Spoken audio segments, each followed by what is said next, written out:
एक राखी जवानांसाठी आणि गेल्या 4 वर्षापासून आम्ही हा करत आलेलो आहे। 15-20 हजार राखी आम्ही संकलित करून सीमेवरतील सैनिकांसाठी पाठवत असतो।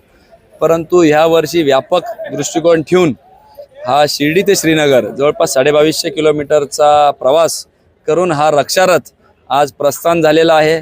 6 राज्यातून हा रथ जाणार आहे। 25 प्रमुख शहरातून जाणार आहे। 1 लाख राख्यांचं उद्दिष्ट ठेवलेलं आहे।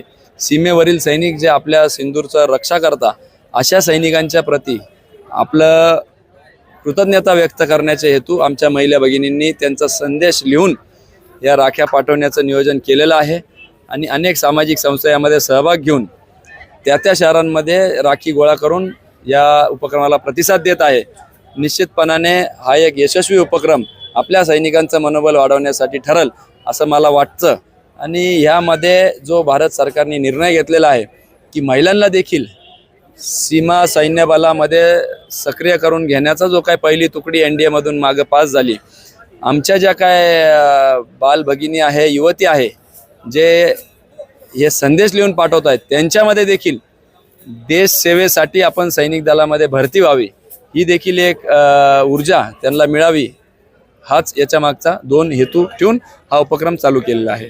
अतिशय उत्साहामध्ये देशभक्तीच्या गीतांमध्ये साईबाबांचा संदेश सबका मालिक एक म्हणजे कुठेही जातीपाती तेढ निर्माण न करता आपण सर्वजण एक आहोत, माणुसकी हाच एकमेव धर्म आहे आणि आमचं देखील ब्रीदवाक्य राहिलेलं आहे की जागूया ज्योत माणुसकीची आणि सेवा हाच धर्म। आणि म्हणून अखंडतेचा संदेश देणाऱ्या या साईबाबांच्या पावित्र भूमीतून अनेक स्वतंत्र सैनिक स्वतंत्र सेनानी या इथं येऊन गेले।